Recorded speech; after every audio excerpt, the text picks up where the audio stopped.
Fala pessoal, beleza? Que bom que vocês estão aqui para mais um episódio dos Testemunhos. Esse quadro é um quadro mais que especial. A gente ficou um tempo sem testemunhos nesse período de férias, vamos dizer assim, né, da metade do ano, mas foi um período muito bom no começo, no ano passado, e agora no segundo semestre nós estamos retomando com os testemunhos. Graças a Deus, muitas pessoas vão vir aqui no canal contar a história deles, contar a experiência deles, como foi antes, durante e depois, né, da saída do Adventismo, para que você possa ter uma ideia de diversas faces, né, experiências de cada uma dessas pessoas. São pessoas muito especiais. E hoje eu tenho uma convidada extremamente especial também, que eu já conheço há algum tempo, dos grupos que nós participamos. É uma pessoa que tem uma história bacana para contar e a gente vai ouvir um pouco sobre isso. Porém, antes, eu quero mostrar para vocês, eu quero anunciar um sorteio muito especial, já esquentando para o que vai vir aí, uma conversa muito bacana com o nosso amigo Gleison Pércio, que vai lançar a versão número 3, edição 3 do livro da série Descortinando o Adventismo. E para todos vocês que começarem a seguir a lista de transmissão do canal, para que possamos no WhatsApp, o QR Code está aqui na tela, para você escanear e participar, eu vou sortear um livro do Descortinando o Adventismo. Esse aqui é o volume 1, são 3 volumes. Eu vou sortear o volume 1 para todos vocês que participarem da nossa lista de transmissão. Se eu não me engano, a gente tem quase 400 pessoas nessa lista de transmissão, onde você fica sabendo antecipadamente. Muitas vezes os documentários aparecem até antes na lista de transmissão, várias informações, artigos sobre Adventismo. Então, se você quiser concorrer a esse livro aqui, que é o volume 1 do Descortinando, como você deve começar esse estudo na prática, o volume 1, eu vou sortear para todos vocês que participarem da lista de transmissão. O sorteio vai ser daqui 2 semanas, então dá tempo de você participar desse livro aqui, incluindo a versão 2, a edição 2 e a edição 3, que está vindo aí, especificamente sobre Ellen White. Vale muito a pena. Então, tá aí, e em breve nós vamos ter a entrevista e o lançamento do livro Descortinando volume 3 aqui no canal, junto com o nosso amigo Gleison Pércio. Beleza? Basicamente é isso. Então vou chamar aqui a Ana Cláudia para a gente começar a conversar sobre o testemunho dela, a história dela, e eu espero que seja uma bênção na sua vida. Fala, Ana, como é que você está? Que bom ter você aqui no canal. Muito obrigado pelo seu tempo. Obrigado também pela sua participação. Eu que agradeço o convite. Muito bom estar aqui. Que legal, que legal. Ana, de onde você está falando? De qual parte do planeta Terra você está conversando com a gente? Eu estou falando do interior de São Paulo, cidade de Sorocaba. Não sou nascida aqui, mas sou criada aqui desde os 4 anos e vivo aqui. Que legal. Casei aqui, tive minhas filhas aqui, é minha casa. Muito bom, interior de São Paulo. Bom, eu sou paulistano, conheço São Paulo, então Sorocaba é um lugar abençoado. Quente e abençoado, né? Mas tem feito frio. Você me disse que está fazendo um friozinho aí, né? Sim, tá deixando a gente meio louco com a mudança de temperatura. Muito bom, muito bom. Ana, geralmente aqui no Testemunhos a gente conversa sobre vários assuntos e a gente não tem uma pauta específica, mas basicamente é conversar e apresentar para as pessoas como foi a sua experiência antes, durante e depois do Adventismo. E para começar, literalmente falar quais são as suas raízes religiosas. Você acreditava em Deus? Você tinha alguma relação com Deus antes do Adventismo? Como foi essa jornada na sua vida? Então, eu nasci na igreja adventista. Você nasceu na igreja adventista? Sim. Quando eu nasci, a minha mãe, ela veio de uma família católica, né? Mas assim, minha mãe não era praticante e meu pai veio de uma família batista. E meu pai também não era praticante. Aí, meus pais são pernambucanos, eles se casaram em Pernambuco e meu pai, ele trabalhava numa empresa, numa indústria, e ele foi transferido para Santa Catarina. Na época, só tinha minha irmã mais velha. Uhum. E lá em Santa Catarina, minha mãe, se eu não me engano, através de vizinhos adventistas, minha mãe conheceu a doutrina adventista e se converteu, ela e meu pai. Então, eles moraram, acho que uns 2, 3 anos lá em Santa Catarina, e meu pai foi transferido novamente para Belo Horizonte. Aí, em Belo Horizonte, foi quando eu nasci. Então, minha mãe já estava na igreja. Aí, em Belo Horizonte, nasceu eu e meus 2 irmãos mais novos, e com 4 anos eu vim para Sorocaba. E daí eu estou aqui até hoje. Então, assim, tudo que eu aprendi, né, sobre Deus, sobre o Evangelho, sobre a Bíblia, Jesus Cristo, tudo foi na Igreja Adventista. Eu nunca tive influência externa, apesar da família, né, tanto da minha mãe quanto do meu pai, da minha mãe católica, do meu pai batista e da Assembleia, eu nunca tive contato com eles sobre uma coisa que a gente sempre assim. Então, tudo que eu sabia era da Igreja Adventista. Durante 40 anos da minha vida, foi tudo que eu aprendi. E eu não Uau. tinha curiosidade de saber também. Era uma coisa assim que eu sempre acreditei, né? E eu não tinha dúvidas quanto à doutrina. Não passava pela minha cabeça. Então, assim, eu vivia ali, eu acreditava naquilo, e quando as minhas filhas nasceram, foram apresentadas na igreja, participavam da classinha, e até, acredito que os 5, 6 anos da minha mais velha, né, até um pouco mais, participou dos aventureiros, e eu tentava, assim, envolver elas na igreja, né, participando de coral, essas coisas. Sim, sim. Interessante. Então, basicamente, todo o framework de Bíblia, de Cristo, de Deus, tudo veio de fábrica, basicamente, do Adventismo, Uhum. né? Sim. E você falou uma coisa interessante, eu não tinha curiosidade de descobrir nada além. Então você estava Não, tecnicamente satisfeita com o que estava sendo apresentado com você, para você lá. sim. Eu acreditava no espírito de profecia, eu tenho vários livros, eu li Educação no Lar, se não estou enganada, se é esse o nome. Eu Lara de li quando eu tive minha... Lar Adventista, isso mesmo. uhum. Eu li quando eu tive a minha primeira filha, eu li Mensagens aos Jovens, Patriarcas e Profetas, O Grande Conflito. Então, assim, e eu acreditava, eu tentava direcionar a minha vida de acordo com aqueles princípios que eu via ali.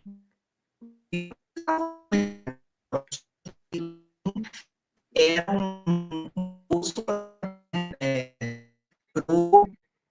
o cristão, para o verdadeiro cristão, que ali era uma bússola de direcionamento, e aqueles que conseguiam trilhar aquele caminho teriam uma vida assim mais, vamos dizer, mais alinhada com a vontade divina. Era isso que eu Sim, acreditava. interessante.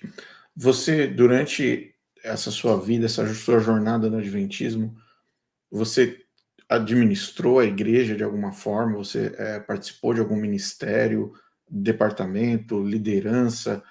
Como foi isso durante a sua vida? Eu sei que geralmente quando a gente nasce na igreja adventista, como é o caso também, a gente vai sendo chamado para muitas coisas, né? Desde criança a gente participa lá na frente, vai lá, faz uma escola sabatina, uma carta missionária.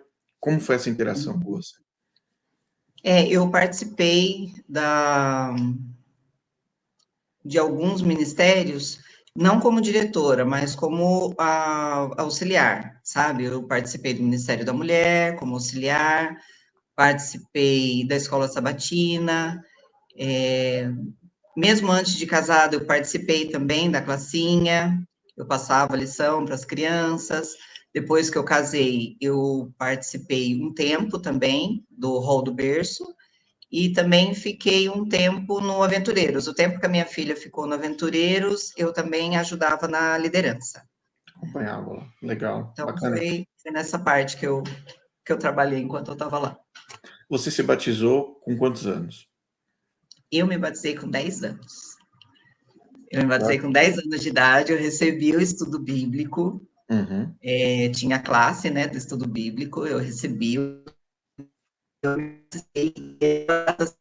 e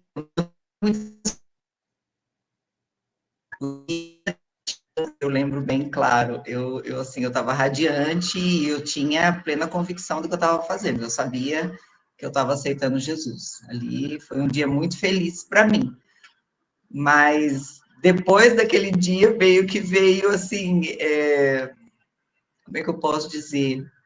Eu entendia que ali, naquele momento, no tanque batismal, que eu não tinha mais pecado, porque os meus pecados foram todos enterrados ali, naquele simbolismo do batismo.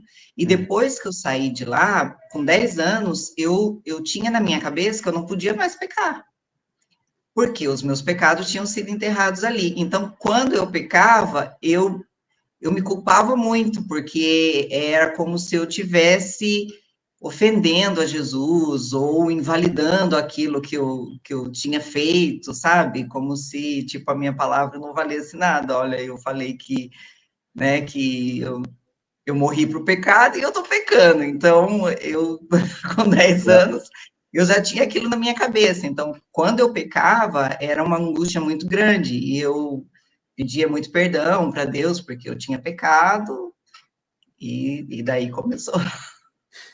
Aí começou a jornada assim, é uma culpa, né, e uma autocrítica muito grande. Isso é interessante você ter dito, porque a sensação que eu tinha era a mesma quando eu me batizei. Aliás, eu me lembro de uma piada que o pessoal faz, eu vi isso acontecendo muitas vezes, se eu morrer no tanque batismal, eu tô salvo. Se acontecer alguma coisa, né? Sei lá, entra um bandido na igreja e me dá um tiro, tô no meio do tanque lá me batizando, morri salvo. Ou sei lá, poucas horas depois ali do É. batismo, isso era muito comum. E aí você se batiza, começa a crescer na igreja adventista, traz a sua família, traz as suas filhas, e a coisa vai acontecendo de forma natural, como acontece dentro da igreja. E alguma vez, durante a sua jornada no adventismo, você sentiu alguma dúvida com relação ao adventismo em si, à doutrina, ou você estava 100% segura de que era a igreja verdadeira, remanescente? Então, assim, outra dúvida que eu tinha era a respeito da imortalidade, a respeito da imortalidade da alma. Porque na história do rico e Lázaro, nós temos Jesus fazendo um relato, né? Ali é o próprio Cristo falando. Então, ainda que algumas pessoas falem que é parábola, né? Que não dá para você levar o pé da letra, ainda assim eu tinha muita dificuldade de encaixar Cristo numa narrativa que eu aprendi desde sempre foi criada por Satanás, né? No Éden, a gente sabe que a Ellen White ela fala que o primeiro ser a mencionar a imortalidade da alma foi a serpente no Éden, e que depois dali, o assunto sobre a imortalidade da alma foi aceito por diversas pessoas e tinha, né, se infiltrado nas religiões e tal.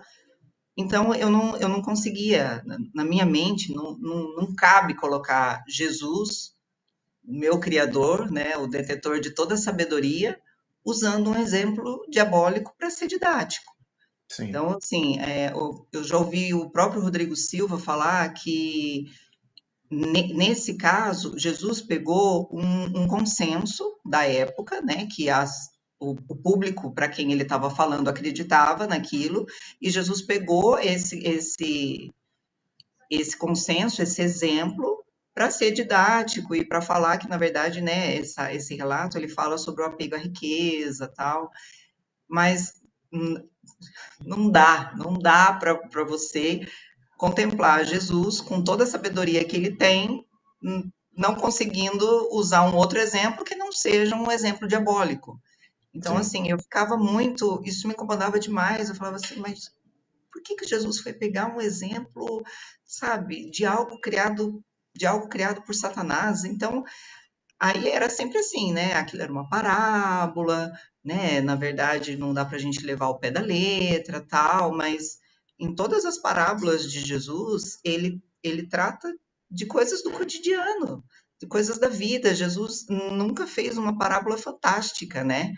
Com histórias fantásticas e tal, e de repente me aparece aquilo ali, sendo que é uma doutrina satânica. Então, isso me incomodou Vou dizer, Uhum. foi uma coisa que me incomodou durante muito tempo, não me convenceu essa história, mas assim, eu acreditava muito que a doutrina ela estava certa, sabe, no seu cerne, assim, ela, apesar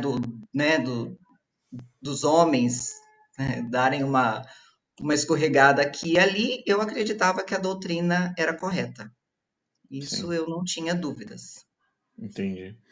O, o, o cerne da questão, esse ponto que você levantou, é um ponto que acho que ninguém falou aqui até agora, que é a questão do rico e do Lázaro, e é realmente um ponto que os adventistas literalmente põem uma pedra em cima e fingem que não existe. Porque se Uhum, você for começar a cavar, você vai criar uma tensão não interna, não somente interna, mas externa, porque é um assunto que é complexo de você até compartilhar dentro da igreja, né? Você chega uhum, uma pessoa dentro da igreja adventista e fala, então, tô achando que não tem essa história de sono da alma não, viu? Eu acho que a coisa é diferente. Se você fala isso, é porque você sim. sabe. Você vai Porque sofrer algum tipo de... a gente foi ensinado que essa doutrina é uma doutrina diabólica, entendeu? Então é algo que não é sequer mencionado.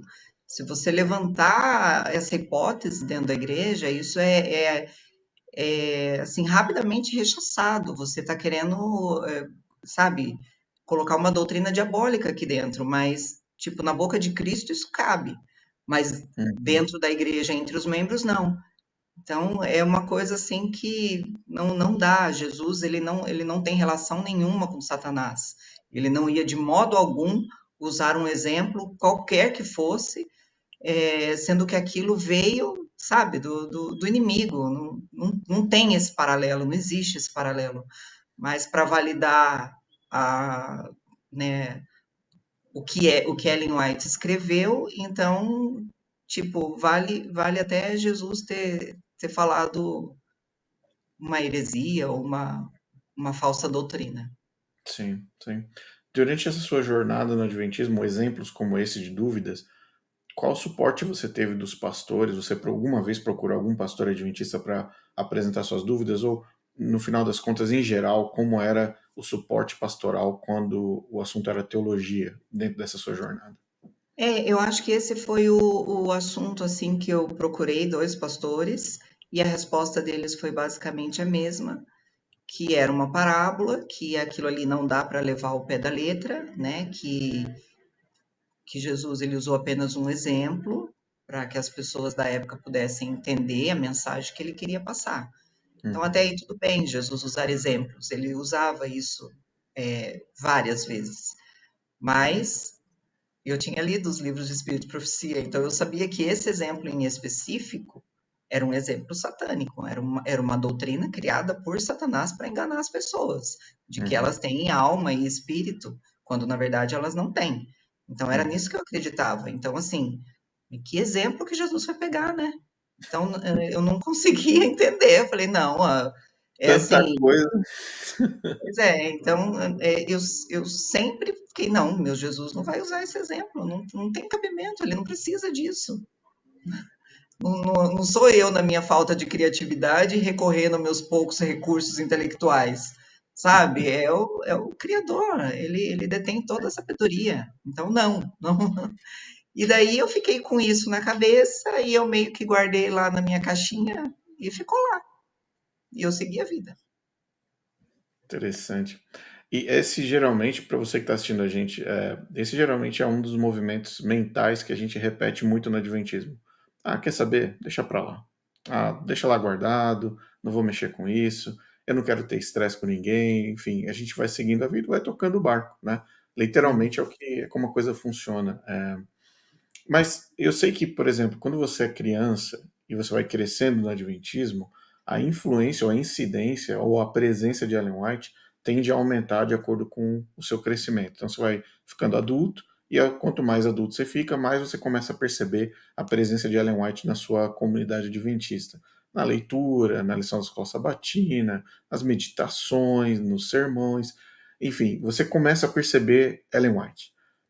Essa graduação, ela aconteceu na sua vida ou você sempre teve presença de Ellen White na sua casa, pelos seus pais, ou foi uma coisa que foi começando a aparecer ao passo que você crescia na organização?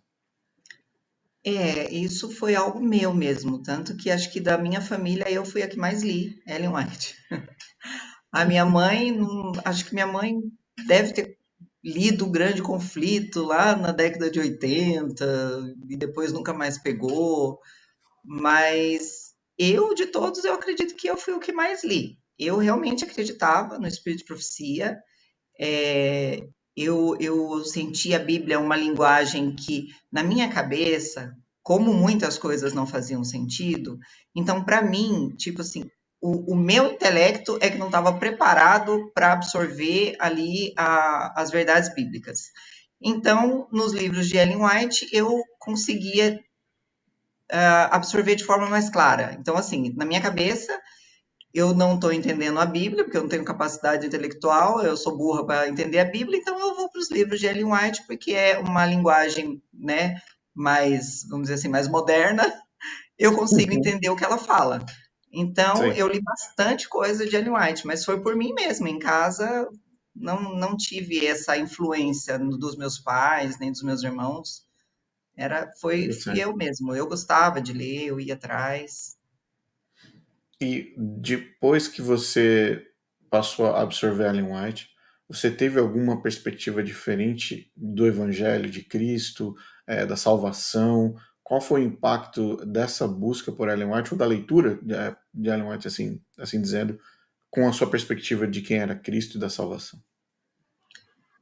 Eu acho que a respeito de Cristo, eu acho que desde pequena eu já absorvi essa visão adventista da salvação por meio das obras, né? Por mais que se negue isso, na prática é o que acontece. Então, Ellen White não teve muita relação com isso, não, porque já era o que eu tinha do meu entendimento, né? Que a salvação, na verdade, foi que Jesus, nós estávamos, vamos dizer assim, completamente sem opções, né? O nosso destino era a morte por conta do pecado. Então, Jesus, na morte dele, ele veio nos dar a opção da salvação. Era como se Jesus viesse abrir a porta da cela, na qual o pecador está lá encarcerado. Então, Jesus veio, abriu a porta, e agora é seu dever se levantar, botar as perninhas aí para funcionar e trilhar a sua jornada através das suas próprias forças, né? Isso que é a santificação. É você, através do seu próprio esforço, fazer jus aquilo que Jesus fez, que foi abrir a porta para você. Mas o fato de Jesus abrir a porta não te deixa, não te torna salvo, né? Por mais que você creia em Cristo, aquilo ali não te dá a salvação. Você precisa, eu ouvia muito em casa, né? Deus faz a parte dele, a sua parte não. Aquilo que cabe a você, você tem que correr atrás. Então, essa sempre foi a visão que eu tive da salvação. Cristo morreu e me deu a oportunidade de salvação. Mas para eu ser salva, eu precisava merecer isso. Então, É como agora, você. o que eu consegui lendo os livros de Ellen White foi, assim, uma convicção de que eu era uma hipócrita. E foi isso que eu consegui, através dos livros dela, porque não dava para chegar naquele patamar. Para o ser humano é algo impossível, né? Assim, era muito opressor. Ellen White fala em Mensagens aos Jovens que nós iremos dar conta de todo minuto que a gente não usar para o Evangelho de Cristo, que a gente vai dar conta de todo pensamento frívolo, entendeu? Então, assim, até numa conversa descontraída com os amigos, você vai dar conta disso, porque você não está falando do Evangelho, você não está falando de Jesus ali, você está conversando sabe, do filme que você assistiu, você está conversando do jogo de futebol, você está conversando. Isso são coisas frívolas. Isso são coisas que não edificam, né? Você vai falar do jogo do São Paulo-Corinthians, que edificação espiritual tem nisso? Então você vai Uhum. dar conta disso aí, dessas horas. E isso me oprimia muito, porque eu ficava o tempo todo me cobrando. E como eu não conseguia atingir esse patamar aí de perfeição, eu me sentia uma hipócrita. Na minha cabeça, eu era uma hipócrita. E assim, como que você vai ser hipócrita diante de Cristo? Tipo, eu não tenho acesso ao meu inconsciente, Deus tem. Então, é algo que não tem como você esconder, sabe? Então, eu nunca me senti salva durante esses 40 anos da Igreja Adventista. Eu nunca me senti, porque era pecado atrás de pecado. É pecado em pensamento. E era o tempo todo, perdão, Senhor, perdão, Senhor, perdão, Senhor. Sabe? Eu não entendia que meus pecados eles foram pagos na cruz. Então, assim, Pesado. era uma vida assim de opressão, mas na minha cabeça, essa opressão era culpa minha, entendeu? Era Sim. culpa minha porque eu não estava me dedicando ao máximo para o evangelho. Eu não estava fazendo isso. E na minha cabeça, eu sou a responsável por isso, e o ser humano, quando ele se dedica, ele pode chegar a esse patamar, né? Eu acreditava que Ellen White tinha chegado a esse patamar de abnegação, de serviço ao Senhor e tal, então eu acreditava que o ser humano poderia sim chegar a isso, e que eu não chegava porque eu era, sei lá, preguiçosa, ou eu era fraca mesmo, alguma coisa Uhum. assim. E daí eu, na minha cabeça, a única culpada daquilo tudo era eu, porque eu não fazia por merecer. É. Pesado. Isso é você que está assistindo esse testemunho, deixar claro que essa é realmente a mesma sensação que a gente compartilha dentro do Adventismo, mas é algo que eu não sei nem como dizer isso, é algo extremamente ruim, mas ao mesmo tempo fica te motivando a tentar alcançar constantemente. Porque é como se fosse um problema que você tenta vencer todos os dias. Eu dou um exemplo da situação sempre do funeral dentro da igreja adventista. Não sei se você participou de algum funeral envolvendo pessoas adventistas. E a sensação é que a gente nunca sabe se aquela pessoa naquele caixão conseguiu ser salvo ou não. Ah, será que ele pediu perdão de todos os pecados? Será que ele. Como é que estava a vida dele? E aí você fica uma sensação, você olha para os familiares adventistas, e geralmente eles estão olhando para o caixão e eles estão olhando numa sensação tipo, e aí, como é que tá? Será que foi? Será que não foi? E aí Sim, você tô vê certo. familiares que não são adventistas, evangélicos, as pessoas falam, não, fica tranquilo, ele tá com Deus agora, olha, com certeza, olha, o pessoal, ele aceitou Jesus, então, a gente não tem dúvida. Aí você olha pro outro lado adventista, todo mundo, será que foi? Você já viveu isso, né? Sim. E eu tinha muito medo da morte. Era algo que me apavorava, porque é a não existência, né? É você desaparecer por um período que você não sabe. Então, assim, fica com aquela meio, não, mas para quem morreu vai ser como um segundo, né? Porque vai ser como você está em coma e de repente você acorda e você não sabe que você passou 10 anos para você. Mas enquanto eu estou vivo, né? Eu sei que as pessoas que morreram na minha cabeça, elas deixaram de existir, elas não existem mais, viraram Uhum. pó. Então era uma coisa que eu tinha muito medo, assim, porque não tinha como eu ter certeza da salvação, porque eu sabia que eu era uma hipócrita naquilo que eu estava fazendo. Uhum. E na verdade, nenhum adventista tem, né? Se assim, eu não conheci, se existe, é um afortunado por saber que ele está salvo, porque não é isso que a gente aprende. Ellen White até desencoraja, né, que as pessoas tenham certeza da salvação, Sim. porque acho que no pensamento dela, isso acaba levando a pessoa a não buscar a perfeição, né? Tipo, eu já estou salvo, então eu não preciso me esforçar mais e Sim. dar mais de mim a cada dia. Então, é algo que não é ensinado e eu tinha pânico da morte, eu a favor de morrer. O Senhor me leva numa situação que eu possa ainda ser habilmente capaz de me comunicar e pedir perdão pelo que eu fiz, para dar Sim, e o tempo. medo de não lembrar de todos os pecados. Eu ainda pedia perdão pelos pecados que eu não lembrava, porque eu tenho uma péssima memória. É, exatamente.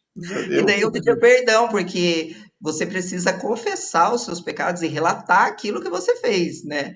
Só que eu não lembrava, então eu ficava assim, me perdoa por aquilo que eu tenho certeza que tem um monte de coisa aí que eu fiz que eu não tô lembrada, mas põe junto no pacote e perdoa, porque eu não lembrava, né? Minha memória é péssima. Vai ter que ser no varejo, tem que ser no varejão mesmo. Senhor, aceita tudo aí, perdoa tudo, porque, nossa, realmente é delicado, é delicado. Você falou que ficou 40 anos no Adventismo.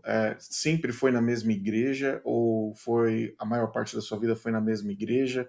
Porque isso de uma forma ou de outra impacta também o seu perfil como adventista. Eu participei de dezenas de igrejas, então os perfis eram de conservador a mais moderado, a super liberal. Então eu passei por vários estilos de igreja adventista. Qual foi o estilo primário aí das igrejas por onde você passou? É, a maior parte do tempo foi nas igrejas pequenas de bairro. Aqui em Uhum, Sorocaba eu nunca frequentei a Central, mas eu frequentei a Central de Goiânia quando eu fiz faculdade lá. uhum, Uma igreja que eu amei profundamente, esse tempo que eu fiquei lá foi a Central de Goiânia. Mas aqui em Sorocaba, desde pequena, minha mãe já frequentava uma igreja de bairro, né, e daí, depois de casado também, eu frequentei as igrejas menores. Eu nunca fui muito de lugar muito cheio, nunca gostei de lugares muito lotados. Então, eu sempre procurei as igrejas menores. Frequentei um tempo também a Central de Araçoiaba, mas como Araçoiaba é uma cidadezinha pequena, então, apesar de ser uma central, são poucos membros que tem lá. Então, daí, por ser uma igreja pequena, geralmente eles são mais conservadores, né? uhum. Então, a maior parte da minha vida foi mais em igreja conservadora mesmo. Só alguns Conservador. anos assim, foi na Central de Goiânia, que daí, por ser uma igreja bem grande, né, eles já têm uma visão pouco diferente do que as menores, né? As menores você não pode nem ir limpar a igreja de calça, porque não pode adentrar o templo, né, de calça. E Sim, daí a gente tem que aceitar essas coisas. Eu não concordava, mas eu respeitava, aceitava, sim. nunca fui de brigar, de bater de frente com ninguém, não. Então eu aceitava, eu achava aquilo meio que, tipo, né, nossa, nada a ver. Da porta para fora, Jesus me aceita de calça, aqui dentro, não. Então é uma ideia de que aquele lugar que foi construído ali, né, Uhum. por ele ter sido não sei, ter um pastor, ter feito uma oração e ter feito uma cerimônia, eles acreditam que o homem tem o poder de santificar aquele ambiente, né? Então, ali é um ambiente santo, ali dentro você não pode usar calça, dentro do seu lar, em outro ambiente, você pode normal. Deus não Sim, vai te julgar por isso, mas a partir do momento que você entra na porta da casa dele, aí você não pode usar calça, não, que é um pecado, um desrespeito, um desacato. sim. Não sei, tá.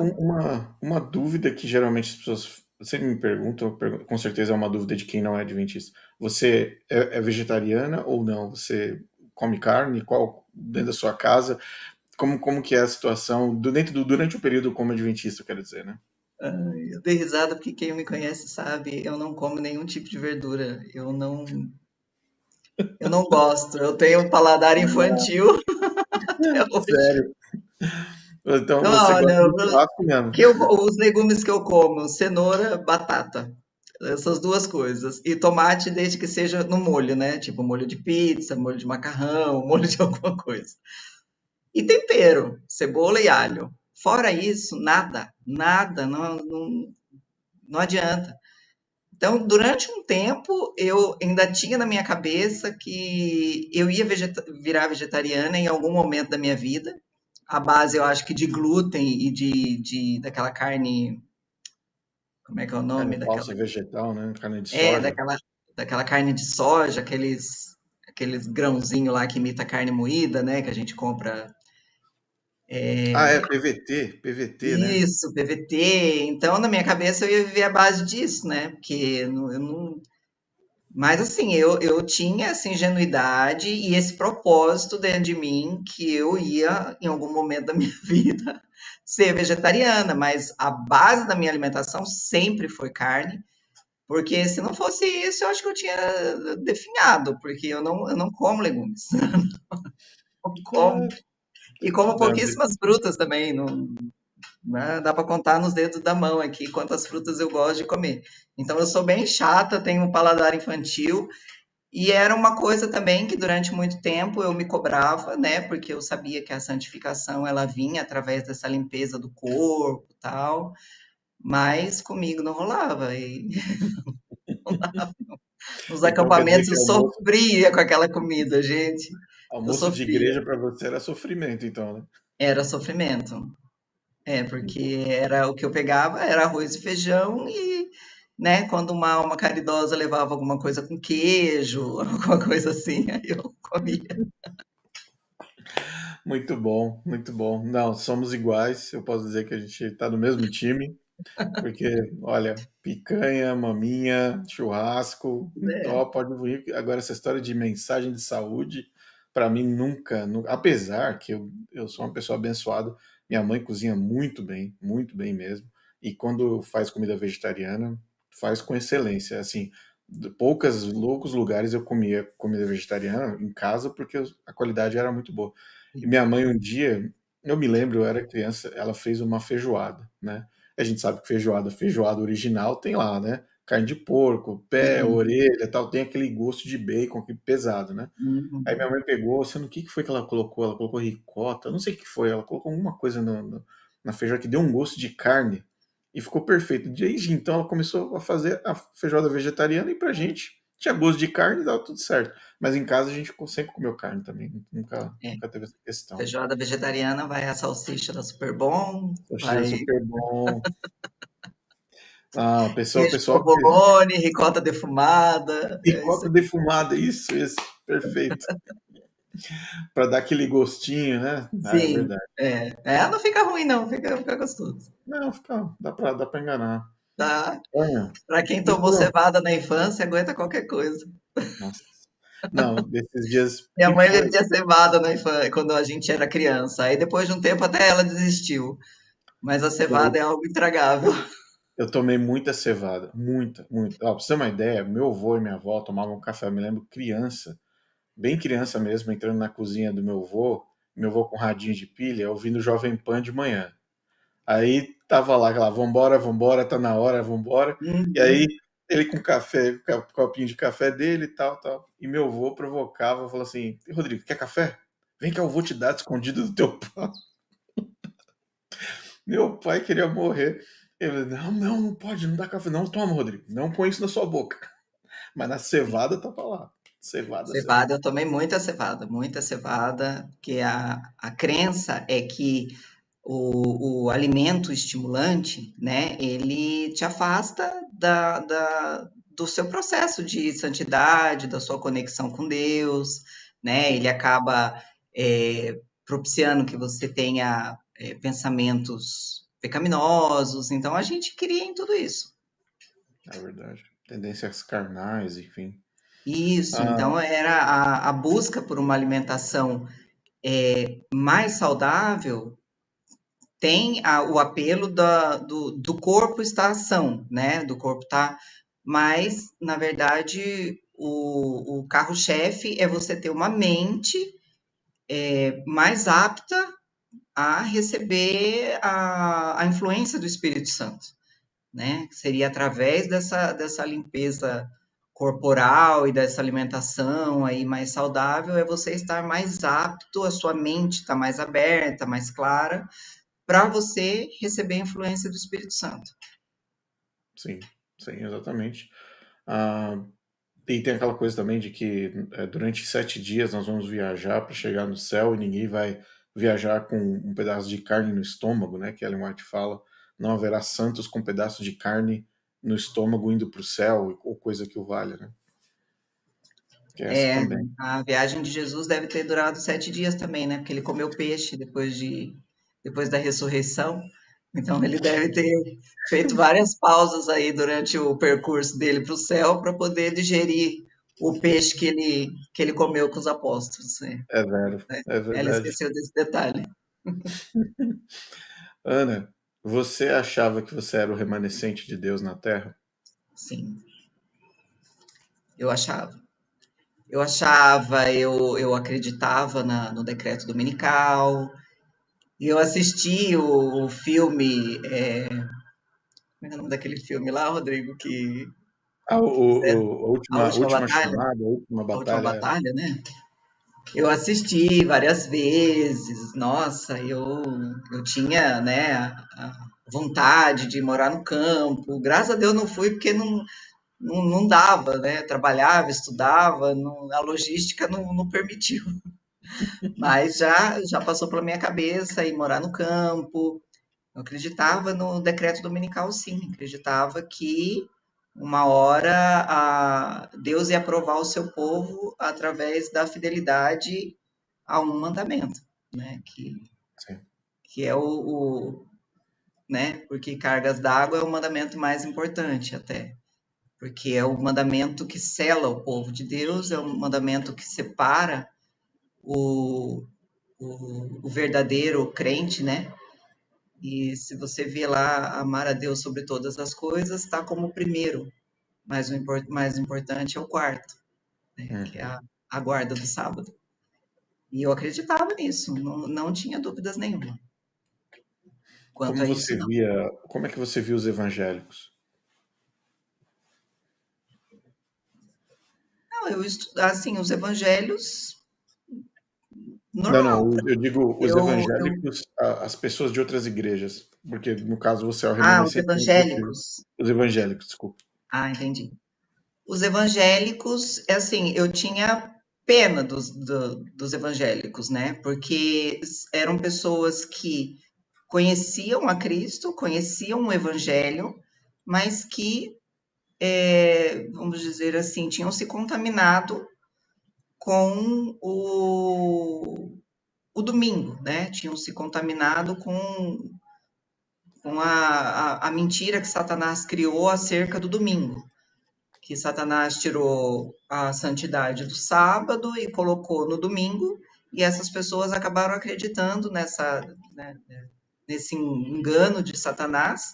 Então eu tinha pena deles, porque eu via que eles acreditavam em Jesus, que eram pessoas sinceras, mas que estavam perdidas por não aceitarem o selo de Deus, que era o sábado. Então, o que a gente crê como adventista é que Deus tem, né, os salvos em várias igrejas, mas quando vier o decreto dominical, essas pessoas elas não aceitarão o decreto e elas se unirão ao remanescente, né? Essa é a verdade. Então, assim, quem é o remanescente para a igreja adventista? É os que guardam os mandamentos de Deus e têm a fé em Jesus. Então, eles se identificam ali porque eles guardam o sábado, né?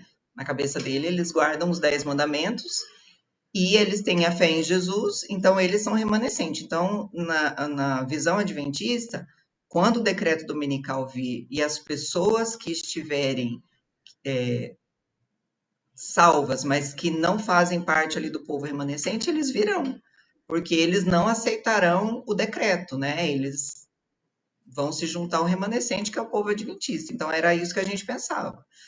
E Sim. daí, se a pessoa morresse dentro de uma igreja evangélica, a gente acreditava que, na verdade, o adventista acredita até hoje, né? Que ele vai ser julgado conforme a luz que ele recebeu. Então, se um irmão batista, ele morre, né? Vamos dizer assim, ele morre hoje, dentro da igreja batista, sem guardar o sábado, mas ele não teve esse conhecimento do sábado, ele está salvo. Se esse irmão batista morreu hoje dentro de uma igreja batista, só que ele já recebeu a luz sobre o sábado e ele rejeitou o sábado, ele está perdido. Entendeu? Então, é isso que eu sempre acreditei a minha vida toda. Então, por isso que eu Sim. tinha pena das pessoas assim. Mas, na minha cabeça, a pessoa ia ser julgada conforme a luz dela. Então, se ela não ouviu falar sobre o sábado e morreu nessa ignorância, ela estava salva. Se ela ouviu Sim, falar sobre o sábado alguma vez e ela rejeitou essa doutrina, ela estava perdida. sim. E você viveu alguma experiência nas igrejas por onde você passou, de pessoas que deixaram a igreja adventista, que eram próximos a você, amigos ou pessoas que você conhecia, e que saíram da igreja adventista? Se sim, qual foi seu impacto? Como isso impactou na sua percepção? Porque se essa sua percepção sobre os evangélicos era, ah, eu tenho pena deles, se eles não tiverem acesso à informação, já era. E para as pessoas que saíram de dentro do adventismo, que alguma que você tenha conhecido? Pessoa próxima a mim, por incrível que pareça, não. Membros já saíram da igreja adventista, né? A visão que eu tinha é que, assim, a pessoa queria aproveitar o mundo, né? Ah, Hum, saiu da igreja adventista porque quer aproveitar o mundo. Quer trabalhar, sabe, sem ter que guardar dia nenhum, quer comer tudo que vem pela frente, tudo que der vontade. Então, na minha cabeça, a pessoa ela saiu e ela quer aproveitar o mundo e para ela, tipo, a vontade de Deus, os princípios de Deus não são importantes, né? Na minha cabeça era uma hipócrita também, que da boca para fora fala que ama Jesus, mas que não está ali se esforçando para guardar os mandamentos e seguir aquela regra. Então, mais próximo a mim que tenha saído, não, eu fui a não primeira. teve. Eles ainda estão todos lá. Sério, sério. Sim, Uau. Bom, a gente chega nessa parte mais para frente, mas eu queria fazer uma pergunta realmente já para a gente virar para a parte 2. Ah, bom, você que está assistindo percebeu que ela tem experiência no Adventismo, ela viveu lá dentro praticamente a boa parte da vida dela inteira. Ah, mas uma coisa que a minha curiosidade, o que chamou a atenção e qual foi o gatilho que fez com que você falasse, ah, acho que não dá mais para mim. Eu quero descobrir alguma coisa nova, eu quero trilhar um caminho com Cristo diferente do Adventismo. é, foi durante a Covid. Não, meu testemunho não é algo extraordinário, na verdade é algo bem comum, bem ordinário, bem do dia a dia. Na Covid, em casa, eu não gostava de assistir aqueles cultos da Igreja Adventista online. Hum, Eu acho que eu não assisti nenhum na época do Covid, eu não gostava. Eu ia à igreja, sempre gostei da doxologia da igreja, tudo, nunca tive nenhum questionamento quanto a isso. Eu gostava da escola sabatina, eu sempre tentava chegar para a escola sabatina, e as meninas iam para as classes, e daí vinha a hora do culto. Então, aquilo ali, né, já era tão comum para mim, é algo que eu cresci ali, eu me sentia bem naquele ambiente, eu gostava dali. Mas quando veio o Covid, que as igrejas fecharam, e que daí passou a ser, né, depois de um tempo as igrejas se adaptaram e o culto passou a ser online. Eu uhum, não conseguia assistir um culto online. Para mim era muito tediante ver aquele negócio online. Então eu não assistia. Mas eu sentia falta, né, de ouvir uma pregação, de ouvir a palavra. E aí foi quando eu comecei a assistir pregações no YouTube. uhum, Mas assim, não aquela pregação naqueles moldes da doxologia da igreja, que eram as lives, né, que eram gravadas. É a pregação mesmo, só a pregação, do início ao fim, lá o pregador com o microfone na mão e passando uma mensagem. E daí eu comecei a assistir. E daí, quando você começa a assistir, o YouTube, o algoritmo, ele começa a te recomendar, né? Ele sim, começa a te recomendar essas coisas. E daí foi quando eu comecei a assistir pregações de outros pastores, porque até então eu nunca tinha ouvido nenhum outro pastor que não fosse adventista pregar, porque dentro da igreja adventista não pastores de outras denominações não pregam. Isso é sim. proibido, né? Um pastor adventista ele pode ir pregar em outras igrejas evangélicas, mas nenhum pastor evangélico nunca, jamais vai pregar num púlpito adventista. Então, eu nunca tinha ouvido nenhum outro pregador, pastor, ou, né, nada, evangelista, nunca tinha ouvido ninguém de outra religião falando. Uhum. E daí eu comecei a ouvir e comecei a gostar, né? E e aquilo que a pessoa falava estava de acordo com a Bíblia. E daí eu Sim. comecei a gostar. Durante esse período, eu não sei te dizer ao certo como que isso chegou a mim, mas eu tomei conhecimento do relatório Veltman. E, e daí eu fui pesquisar sobre o que era aquilo.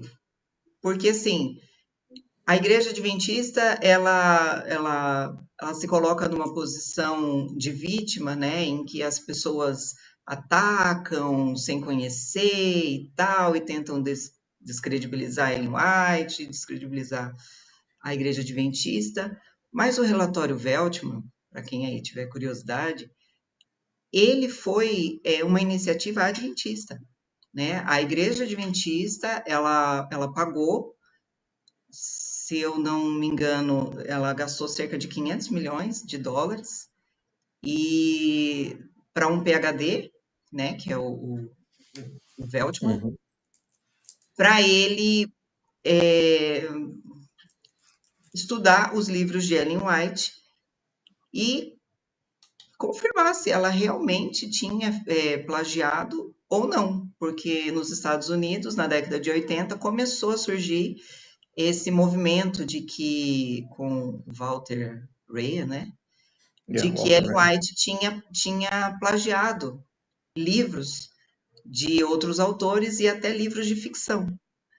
Uhum. Então, é, quando eu vi aquilo e eu comecei a pesquisar, e o Veltman, depois de 8 anos, ele confirmou que ela tinha realmente plagiado vários livros. O Grande Conflito é um deles também, que existe muito plágio ali. A Igreja Adventista contratou um advogado para, vamos dizer assim, defender a honra de Ellen White, né? Porque na época Sim. que ela fez isso, o plágio não era crime. Mas para mim, pouco importa se era crime ou não. O que para mim chocou foi a desonestidade da pessoa. Tipo assim, Sim. existem trechos em que ela começa, o senhor me mostrou, e daí é um trecho todinho copiado de outro livro, sabe? É. Então, ali eu falei assim, peraí, uma pessoa que foi acompanhada a vida toda por um anjo assistente, né, que foi levada em visão ao céu durante praticamente toda a sua vida e teve mais de 2.000 visões, e a pessoa fala que Deus me revelou, Deus me falou, e dali se segue uma cópia de outros autores. Então, Uhum. aquilo ali me chocou. Ali eu falei, não, aí tem coisa errada aqui, não, não dá. E daí eu comecei a pensar em frequentar uma outra igreja que Uhum. guardasse o sábado, né? Eu até andei pesquisando batistas do sétimo dia, né? E comecei a pensar até em sinagogas, e eu falava, não, não, não dá, eu tenho que me afastar dessa mulher, porque ali a ficha caiu. Deus não vai usar um profeta que, que mente descaradamente desse jeito. Não, não me interessa se era crime ou não na época. O que interessa é que ela foi desonesta. Aquilo ali foi desonestidade. Então, não cabe a um profeta de Deus, né, uma pessoa com uma moral tão elevada, né, com uma bússola moral tão alta, e a pessoa fazer uma coisa daquela. Não, não cabe, né? Sabe? Então, eu com todos os meus as minhas críticas e a minha culpa pelo que eu não consegui alcançar, e de repente a pessoa que você coloca como, sabe assim, é um farol que Deus colocou ali para te dar um direcionamento, a pessoa é um embuste, né? A pessoa é uma fraude. Então ali eu parei. Ali eu falei, não, na Adventista do Sétimo Dia não dá para ficar, porque é tudo baseado na Ellen White, né? A Não. fundação da igreja, ela participa desde do começo, desde a fundação, e ela foi a voz, assim, que direcionou os líderes da igreja durante muito tempo. Tudo passava meio que pelo crivo dela, né? Durante um período muito grande. Então, ali eu parei. E daí também eu comecei a ver debates de pastores adventistas com pastores evangélicos. E pastores adventistas defendendo ela. E daí eu via as coisas, eu falava, não é bem assim que acontece lá dentro. Uhum. O negócio é outro, o buraco é lá embaixo. Então, assim, eu via muita contradição, muita, sabe, aquelas desculpas para inglês ver, né? Uhum. Ali na frente fala uma coisa, mas por trás a gente sabe que é outra, né? Então, ali eu parei com o Adventista, e daí eu fui procurar outra igreja, mas para mim o sábado ainda era os Dez Chave. Mandamentos, o sábado, né? Aquela busca pela salvação, aquilo ali eu ainda acreditava naquilo. Continuar. Uhum. Mas ali eu parei porque, assim, eu vi que não tem como Deus ter usado aquela mulher do jeito do jeito que ela se portou durante a vida dela, né, com esses plágios, nunca dando crédito, mas exigindo crédito quando ela era mencionada, né, Sim. e outras coisas que daí a gente vai descobrindo da biografia dela, né, é coisa que está disponível para quem quiser pesquisar, a pessoa pode ver. E ali eu parei, eu falei, não, isso não tem a mão de Deus aí, não vou mais ficar nesse lugar. E foi uma decisão assim, quando eu vi e, né, estudei o relatório e vi, foi uma decisão bem rápida. Eu falei, eu não devo, eu não devo fidelidade a homem nenhum. Então, eu saí. Ali para mim, mas eu não tinha externado isso para ninguém, só para o meu esposo. Aí eu Sim. comecei a procurar outra igreja que guardasse o sábado, porque o sábado para mim ainda era o selo de Deus, né? Então eu comecei a procurar outra igreja que guardasse o sábado e continuei estudando, né, o Evangelho pelo YouTube, né? Comecei a procurar sobre assuntos e daí eu descobri um canal de uma pessoa que ela não tem religião, ele se congrega em nome do Senhor apenas, é o Mário Persona. E eu descobri o canal do Mário Persona e eu comecei a estudar os evangelhos que ele apresentava ali no canal dele. Uhum. E foi a primeira vez em que eu ouvi falar sobre a graça. O Mário Persona falou sobre a graça. Eu não conhecia a graça de Cristo. E daí, no dia que eu ouvi isso, eu lembro que eu mandei mensagem para a Deb, que faz parte do nosso grupo também. E daí eu Uhum. mandei o vídeo para a Deb e falei, isso é verdade? Daí ela falou, é. Eu falei, não é possível. É bom demais para ser verdade? Sério isso? Ela falou, é verdade. É assim que acontece. E daí eu explodi de alegria. Ali, para mim, quando eu descobri o que é o Evangelho da Graça de Cristo, aí eu falei, aí Transforma o coração. CNPJ nenhum me segura mais. Falei, não. Foi bom você mencionar. Só voltando em duas partes. Primeiro, o relatório Veltman, que é excelente leitura para qualquer pessoa. Aliás, eu pretendo ainda fazer alguma coisa relacionada ao relatório Veltman. Eles realmente gastaram na casa ali de 450, 500 mil dólares para desenvolver esse projeto. Exatamente tudo que você disse é real. Houve uma conclusão de que ela usou. E um dos convidados que está para vir no canal é o advogado do Walter Ray, que é o Jim Wagner. E eu tive a oportunidade de conhecer pessoalmente o Jim Wagner esse ano. E ele contou bastidores das reuniões junto, lado a lado com o Walter Ray, dentro da conferência geral, com os advogados da igreja. E é nítido o completo, a enganação que fizeram com o Walter Ray, tentando mitigar o livro dele para que não chegasse nas prateleiras, para as pessoas não tivessem acesso. Aliás, eu tenho aqui do lado, que é o livro da Mentira Branca, esse livro aqui. Vale a pena você pegar. Então, excelente comentário. E me surpreendeu, eu não conhecia seu testemunho. Então, me surpreendeu o fato de você ter feito essa leitura E literalmente, de forma racional, ter falado assim: é isso, tô fora, vou procurar alguma coisa que tenha uma raiz mais sólida ou uma raiz baseada em Cristo. Literalmente. Segundo ponto foi o fato de você ter conversado só com o seu marido, vindo de uma família de raiz adventista, como você disse no começo. Qual Uhum. foi o impacto disso para o seu marido na hora que você apresentou essa realidade? Como foi isso?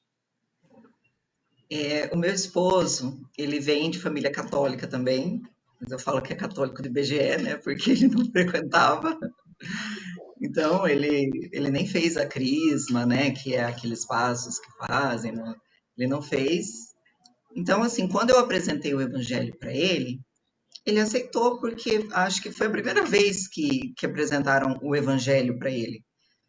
Mas, assim, o meu marido, ele sempre foi. É porque tem pessoas, Rodrigo, até mesmo adventistas, tem pessoas que elas conseguem filtrar e elas recebem, apesar de todo o malabarismo em volta da doutrina adventista, tem pessoas que elas conseguem filtrar e elas conseguem receber o evangelho puro, sabe? Então, assim, eu conversando com uma amiga minha há uns um mês atrás, e ela ainda é adventista, né? E eu explicando para ela como eu me sentia dentro do adventismo e o que que era a doutrina, né? E como que eu me sinto hoje em relação à graça. Ela falou, mas eu me sinto exatamente assim, Cláudia, em relação à graça de Cristo. Então, assim, ela conseguiu filtrar, mesmo com todo o arcabouço de doutrinas erradas, a pessoa ela consegue visualizar Cristo como o único Salvador ali. Uhum. Então eu acho que meu marido, ele filtrou isso e ele recebeu apenas na cabeça dele era assim: eu acredito em Deus, eu acredito em Jesus, eu procuro não fazer mal para ninguém, procuro seguir, né, os princípios que Jesus deixou, estou salvo, não devo mais nada a ninguém. Então, na Sim. cabeça dele era tudo muito simples, era tudo assim, na cabeça dele funcionava desse jeito. Então, quando eu contei sobre o relatório Veltman, sobre, né, porque ele nunca leu um livro de Ellen White. Uhum. Então, assim, como ele não cresceu, ele nunca leu, nunca teve interesse sobre esse assunto.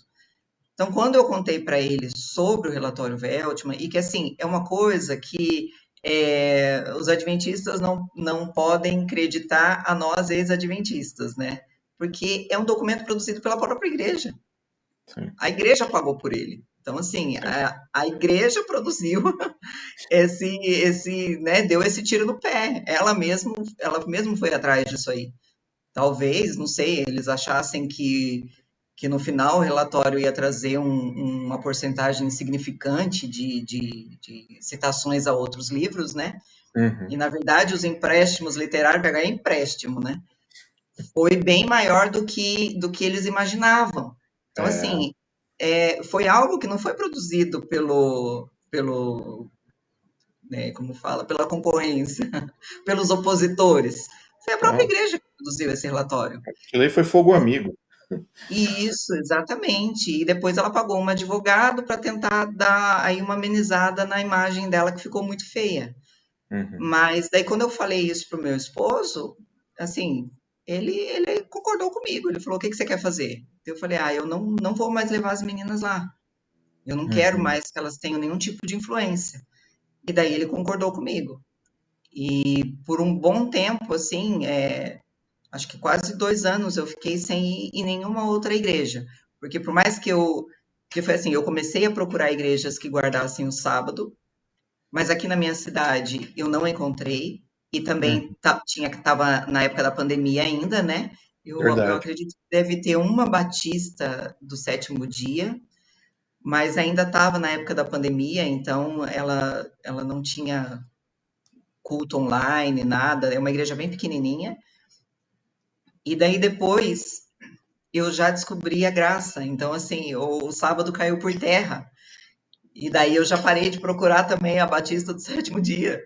E daí eu fiquei 2 anos sem frequentar a igreja nenhuma, mas eu e meu esposo, a gente ainda tinha isso dentro da gente, né, de levar as meninas para ter essa convivência congregacional, né, sim. que eu acho importante. Hoje eu vou por conta delas. Por mim mesmo, eu sei que é um mandamento dos apóstolos, né, que a gente congregue, que a gente tome a ceia do Senhor junto e que a gente congregue, mas assim, depois de 40 anos, de uma vida dedicada a uma igreja Não que o apresenta seu o evangelho de Cristo, né? fundamento vem de uma pessoa, sabe, tão desonesta e numa falta de caráter impressionante. Então, o Evangelho da Graça, ele me supre em todos os aspectos.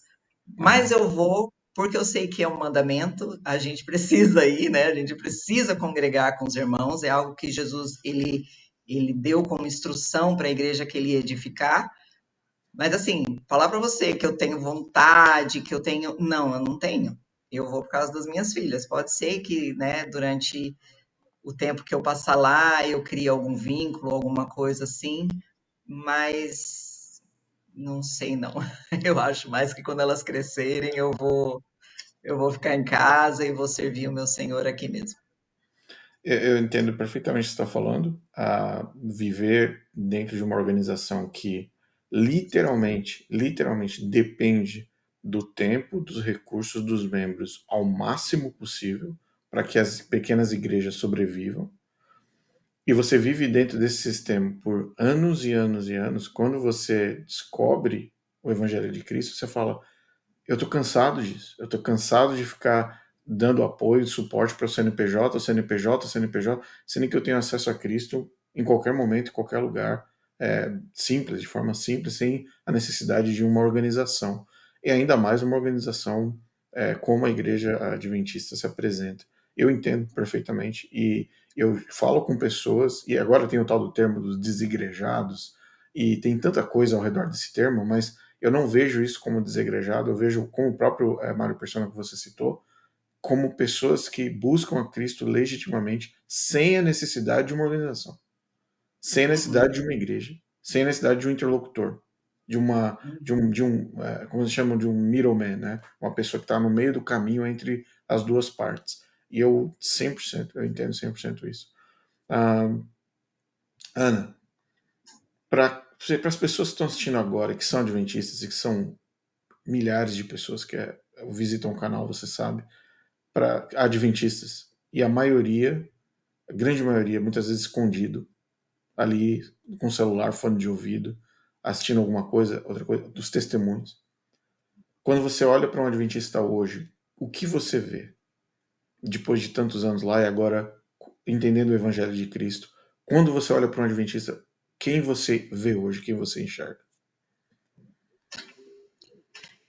É, eu conversei, meu irmão mandou mensagem para mim semana retrasada. Mandou um vídeo, né, de um debate entre pastores adventistas e outros pastores evangélicos. E daí eu comentei sobre o vídeo, né, falei da minha opinião sobre aquilo ali. E daí ele me respondeu falando assim: minha irmã, um dia você vai voltar. E aquilo ali ficou assim na minha cabeça. E eu perguntei para ele voltar para onde? Eu falei para ele, eu estou nos braços do Senhor, eu estou escondida em Deus com Cristo. Eu até separei esse versículo aqui, que é em Colossenses 3, de 3 a 4. A minha vida está escondida juntamente com Cristo em Deus. Então, eu questionei ele, falei assim, você quer que eu volte para onde? Você quer que eu saia dos braços de Cristo e vá para onde? Eu já estou com Cristo. Então, eu vejo os adventistas, assim, eles é uma prisão psicológica e a pessoa não percebe que é, porque a pessoa ela não entende o evangelho da graça, né? Quando Cristo ele edificou a igreja dele, quando antes de Cristo edificar a igreja dele, no ministério de Cristo, você acredita que Cristo ele precisava de 12 pessoas para passar a mensagem, para pregar para a multidão que seguia ele? Cristo era um imã de pessoas, ele não precisava dos apóstolos. Sim. Mas Cristo, ele chamou 12 homens e ele deu a esses homens autoridade para que esses homens passassem o evangelho adiante. Então, assim, você para pensar no que é o Criador do universo, seu Deus, chamando 12 homens e dando autoridade para esses 12 homens. Hoje a gente vê pessoas ganhando medalhas, prêmios, reconhecimento, Nobel, você fala, nossa, olha, aquele brasileiro ganhou um prêmio em Harvard. Nossa, e a gente acha aquilo uma coisa tão espetacular. Então, pensa, é o Criador do universo. É Deus escolhendo 12 homens e dando a eles autoridade, pessoalmente. Então, assim, esses homens, eles foram a autoridade para nos passar o evangelho de Cristo. A doutrina dos apóstolos é essa que a gente tem que seguir. Depois dos apóstolos, não tem mais ninguém a qual Deus deu autoridade para te passar qualquer revelação. Então as pessoas falam, mas terão os profetas, não sei o quê. Pode ter, mas esse profeta ele vai falar a respeito da vida de fulano, ou da vida de ciclano, ou alguma coisa que Deus use uma pessoa para dar uma mensagem para outra. Mas a gente está falando aqui a nível global. Porque Ellen White é isso, Ellen White ela é a pessoa que foi escolhida por Deus a nível global para levar a mensagem, né, a mensagem de saúde, a última mensagem e tal. Então, assim, isso não existe, porque Jesus, pessoalmente, ele escolheu 12 pessoas e ele deu autoridade a essas 12 pessoas. Acreditar que virá uma outra pessoa, que aparecerá uma outra pessoa, isso aí é você se colocar em terreno perigoso. Então, eu acho que Jesus ele fez isso até como forma de proteger o seu povo, né? Aqui tá, ouçam o que eles vão falar. Saiu disso aí, desconfie. Então, não é que você não pode ler livros de teólogos e apologetas sabe, tem muita coisa boa para você ler e para você aprender sobre a Bíblia. Mas cuidado com aquelas pessoas que falam primeiramente que eu tive uma visão, Deus me mostrou, entendeu? Então, assim, cuidado com isso. Então, a partir daí, o que eu posso dizer pro adventista? Quando alguém próximo a você sair da igreja, pergunte para essa pessoa se essa pessoa está firmada em Cristo. Porque o fato dela não estar mais frequentando a igreja adventista não quer dizer que essa pessoa ela está longe de Jesus. Muito pelo contrário, o meu relacionamento com Jesus hoje é muito mais intenso do que durante os 40 anos que eu vivi na igreja adventista. Mas eu não vejo, eu gosto muito de, quando você coloca algum vídeo, algum outro canal coloca um vídeo, eu gosto de dar uma passada rápida nos comentários. E eu não vejo adventista defendendo Cristo. Eu vejo adventista defendendo a igreja adventista. Que lealdade é essa que você tem a homens?